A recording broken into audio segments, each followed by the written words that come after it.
kids very often think that we can see them. There's a sense of enormous trust that's involved in that. I really feel honored to be in a position where I have that kind of relationship to a whole generation of children.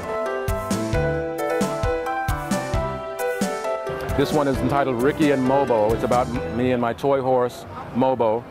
Those who are old enough to remember, and might be of my generation, remember there was a toy, there were probably a series of them from the late 40s into the mid 50s of toy horses, metal horses that had wheels and the stirrups with the springs, and you spring and they would roll forward, and it was like a really kind of at that time a very innovative toy for kids to ride their horses. Up until then, there were the rocking horses and that you could kind of rock up and down on, but these actually propelled forward. It's a story about my entering into a block party race with Mobo.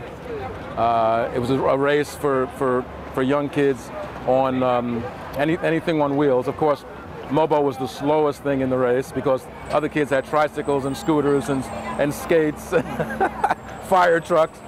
And so it's a story, it's a wonderful story about the meaning of winning and losing and just being involved in the race. It's the first of what I hope to be a series of stories based on my childhood and my early persona as a young boy growing up in the Bronx, in New York City. It's one particular story that's always been there, and I always used to share it. I would tell people the story occasionally, among family as well.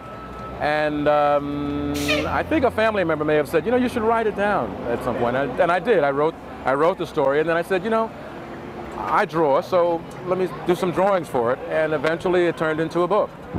And I shopped the book around for a while, and most children's publishers do not easily accept writer-illustrators. If they like a story, they'll say, okay, we have illustrators who we can assign this book to. So I was you know, unfortunately told in a few cases that there was interest in the book, but I would have to have someone else do the illustrations, and I rejected them for that. And I stuck to my guns until I found a publisher who fell in love with the story and the illustrations. The same publisher who also released my memoir last year as well. I'm just so happy to share this and other stories that'll you know, be coming in the future that I'll both write and illustrate. It's really a wonderful kind of turn of events for me in terms of my career artistically. Keep looking for the series of Ricky books. It'll be Ricky and whatever next, but Ricky and Mobo is the first by Inkwater Press. The book can be purchased through the publisher at www.inkwaterpress.com or on Amazon, Barnes & Noble, all the stores that are out there. So hope you enjoy the book and look for many more to come.